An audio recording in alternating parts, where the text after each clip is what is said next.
चलिए विशेष पर लौटते हैं। तमाम दावों और वादों के बावजूद भी किसानों की मुश्किलें घटने का नाम नहीं ले रही हैं। मौसम, पानी, बिजली, खाद, बीज को लेकर जारी संघर्ष के बीच अब किसानों के लिए नए मोर्चे पर चुनौती तैयार है। दरअसल अब फर्टिलाइजर कंपनियां भी किसानों को छल रही हैं, क्योंकि लगातार फर्टिलाइजर में मिलावट का खेल जारी है।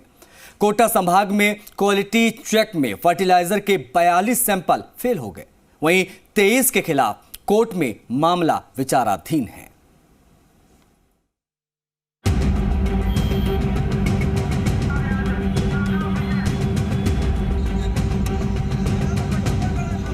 हाड़ तोड़ मेहनत कर, धरती का सीना चीर कर अन्न उगाने वाले धरती पुत्र किसानों के सामने चुनौतियों का पहाड़ है।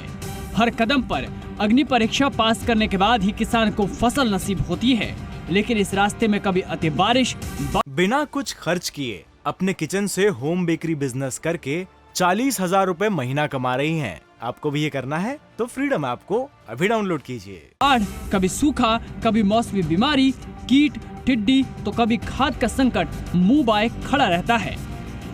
ऐसे में अगर फसल मिल भी जाए तो उसे सही दाम पर बेचने की सबसे बड़ी चुनौती है। इन तमाम मुसीबतों के बीच अब उर्वरक बनाने वाली कंपनियां भी किसानों को छलने लगी हैं। उर्वरकों में बड़े स्तर पर मिलावट का खेल चल रहा है। किसान खाद और बीज के लिए परेशान हो रहा है। खाद को पाने के लिए किसानों को लंबी प्रक्रिया से गुजरना पड़ रहा है। घंटों लाइनों में लगने के बाद किसानों को खाद मिल रही है। ऐसे में अगर ये पता चले कि खरीदी हुई खाद, बीज और दवा के नमूने फेल हो रहे हैं तो किसान की क्या हालत होगी। लगातार नकली खाद और दवा के मामले भी सामने आए हैं। कोटा संभाग में इस साल कृषि विभाग ने 2332 नमूने खाद, बीज और दवा के लिए थे, जिनमें से 42 नमूने फेल हुए हैं। जिन कंपनियों के खाद बीज फेल हुए हैं उन्हें पुनः निरीक्षण की सहूलियत दी गई, लेकिन इसमें भी 28 नमूने दोबारा पुनः निरीक्षण में फेल हो गए हैं।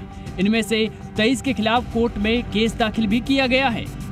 कृषि विभाग के संयुक्त निदेशक राम अवतार शर्मा कहते हैं कि बाकी बचे हुए नमूनों का पुनः निरीक्षण रिपोर्ट के आधार पर आगे की कार्रवाई की जाएगी।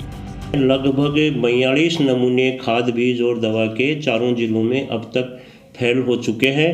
उनमें से इनको अधिकार होता है कि जैसे खाद का नमूना फेल हुआ है तो वो कृषि आयुक्तालय में उसके पुनः परीक्षण के लिए वो अपील करता है। कृषि आयुक्तालय द्वारा अगर उसको पुनः परीक्षण की स्वीकृति मिलती है तो वो वापस पुनः परीक्षण किया जाता है। ऐसे ही कीटनाशी अगर फेल होता है, कीटनाशी का नमूना, तो उसको पुनः परीक्षण का उसको अधिकार है करवाने का। बीज का फेल होता है तो कोर्ट के माध्यम से वो भी पुनः परीक्षण करवा सकते हैं। अगर पुनः परीक्षण में फेल होते हैं तो संबंधित इंस्पेक्टर के द्वारा उस बीज, खाद या दवा कंपनी और डीलर के विरुद्ध इस्तगासा दायर करके कोर्ट में चालान पेश करना होता है।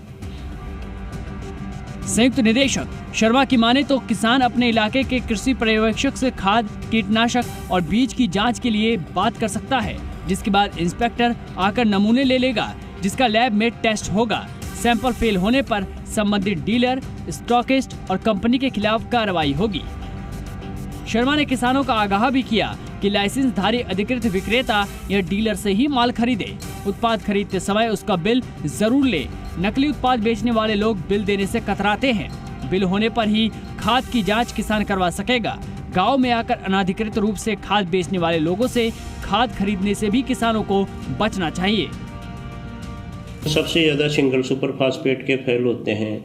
जैसे सिंगल सुपर फास्फेट में ब्लू फास्फेट है, रामा फास्फेट कंपनी है।